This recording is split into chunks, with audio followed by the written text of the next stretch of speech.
Son las 7:48 y tenemos la suerte de poder contar con un especialista en Derecho Electoral que nos explicará cuál es el marco normativo en el cual se deben tomar las decisiones respecto a las elecciones y sus consecuencias. Señor Jorge Jáuregui, muy buenas noches y bienvenido a RPP.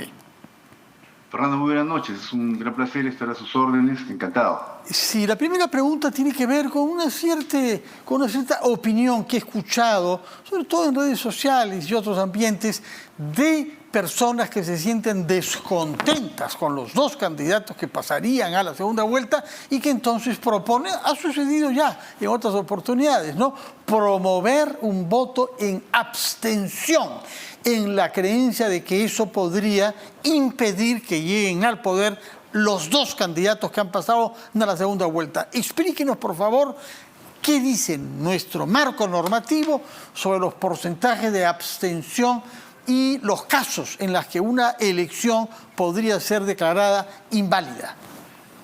Correcto. En principio hay que señalar que cuando nos referimos a abstencionismo, nos referimos a personas que no votan. Es decir, el abstencionismo electoral está conformado por los electores que no concurrieron a votar. Y hay otra figura que es la de los votos nulos y los votos en blanco, ¿no? Es decir, aquellos que no expresan una preferencia electoral. Ciertamente es parte de la libertad de los electores expresar su voto de esa manera, es decir, viciando el voto o dejando el voto en blanco, ¿no?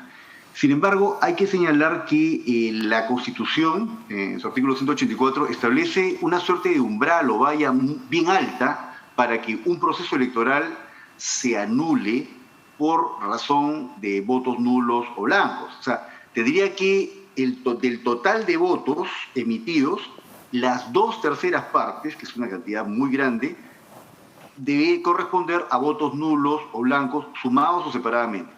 Para tener una idea, en esta última elección hemos tenido que los votos nulos o blancos son como el 24%, ¿no?, del total de los votos emitidos.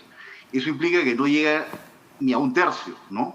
Entonces, ¿existe la causal de nulidad de las elecciones prevista en el marco constitucional? Sí, pero también es cierto que la valla que pone para anular la elección, que eso tendría que ser declarado por el Jurado Nacional de Elecciones, es muy alta, de modo tal que es una posibilidad teórica remota, ¿no? Es muy difícil que esto suceda. Pero además, si fuera el caso, si por una circunstancia excepcional hubiese más de 2/3 partes de votos nulos o blancos, hay que hacer otra vez la elección en los términos en que resultó de la primera vuelta.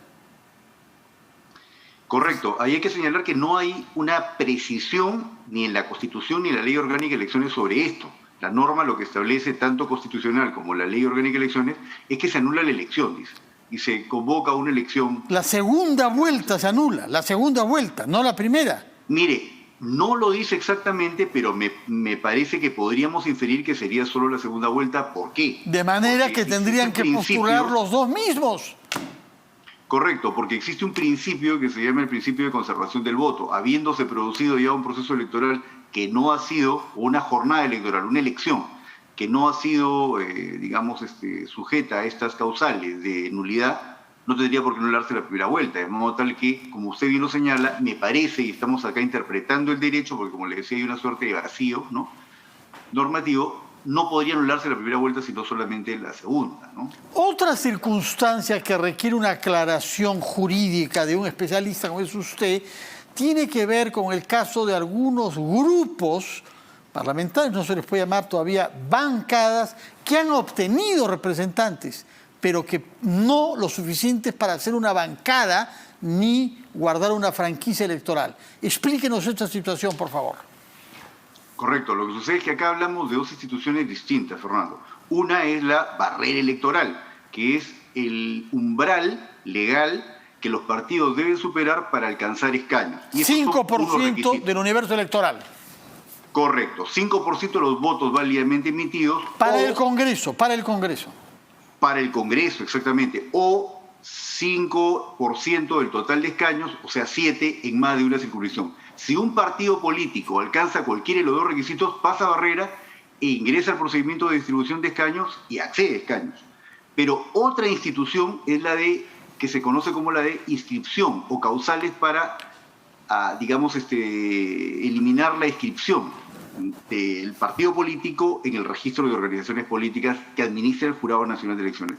Y aquí los requisitos son dos, pero son concurrentes. Es decir, tiene el partido político para mantener la inscripción vigente tras una elección general, como es esta, elección presidencial y parlamentaria, que haber alcanzado el 5% de los votos válidos en la elección congresal y, simultáneamente, 5 escaños, dice la norma. Entonces, si un partido político puede pasar el 5%, pero ahora que tenemos votaciones tan exiguas, tan pobres, de repente superando el 5% no le alcanza para llegar a los 5 escaños. Entonces podría lograr escaños en el Congreso y perder la inscripción. Ese es un escenario que podría dar, por la forma como se ha producido el resultado electoral, con votaciones realmente pequeñas, pobres, ¿no? Como fue en el 2020. Aparentemente hay 2 partidos que obtendrían menos de 5 escaños. No podrían tener bancada propia y eventualmente podrían fusionarse para postular. Correcto. Sí. Correcto, para que un partido pero perderían, político en este caso, perderían su inscripción en el Jurado Nacional de Elecciones. Exactamente. Y tendrían que inscribirse otra vez, buscar firmas y demás para poder postular a las elecciones municipales del próximo año.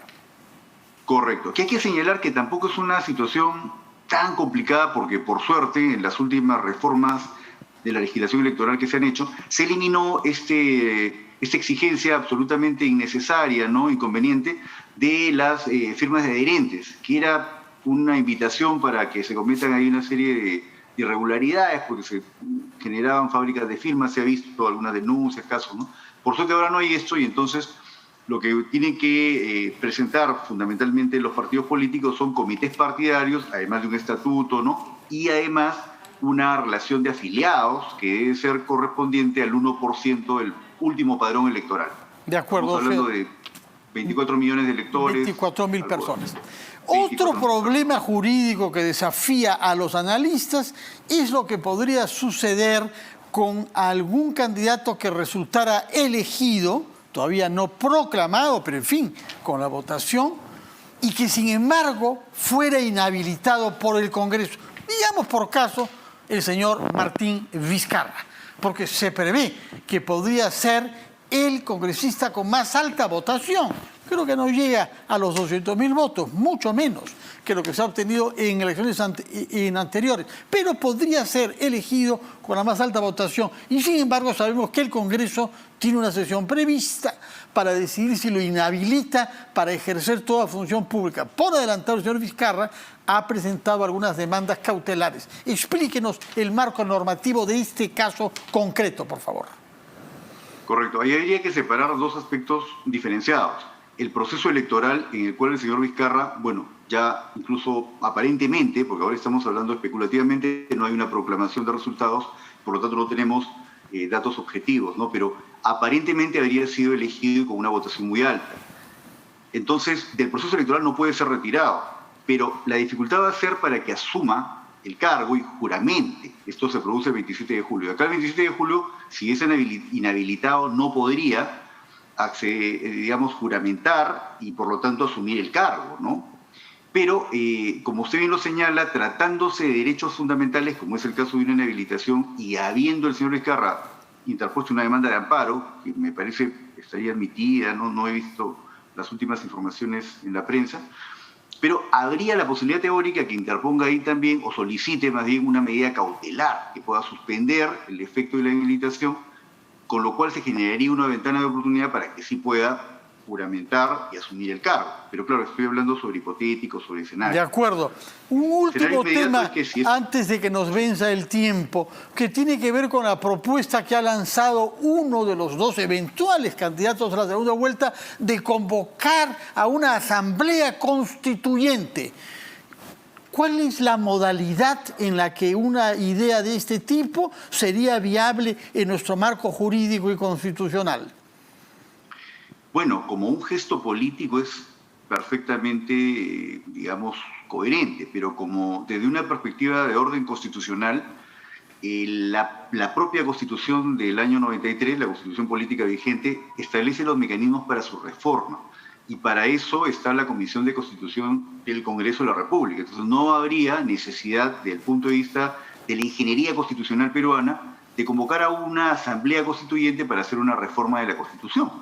Creo que tal vez sería mejor primero saber cuáles son los aspectos que se buscan mejorar. No sería necesario, dice usted, pero ¿es legalmente posible? ¿El presidente de la República puede convocar por sí y ante sí a una asamblea constituyente? Bueno, no, tendría que presentarse como una iniciativa, ¿no?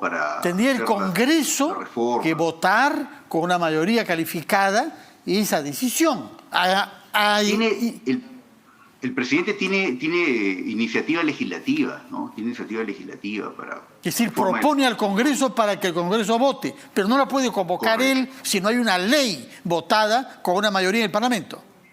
Correcto, además sería como un referéndum, ¿no? Entonces ahí hay competencias que corresponden al Jurado Nacional de Elecciones, ¿no? Ser competente en esa materia, en materia del referéndum y tal. Señor Jorge Jáuregui, muchas gracias. Muchas gracias por la capacidad de síntesis de la que ha dado pruebas usted para contestarnos 4 temas jurídicos diferentes que tienen que ver con las elecciones. El de la abstención, si hubieran 2/3, el de las bancadas, el de la Asamblea Constituyente y la inhabilitación eventual de alguien elegido al Congreso. Muchas gracias y que tengan muy buenas noches. Terminamos nuestro programa aquí. Quédense en la sintonía de RPP. Ya viene mi colega Tatiana Alemán. Y por mi parte, los invito mañana a sintonizar nuevamente a las 5 a las 7, a las 7 de la noche. Muy buenas noches.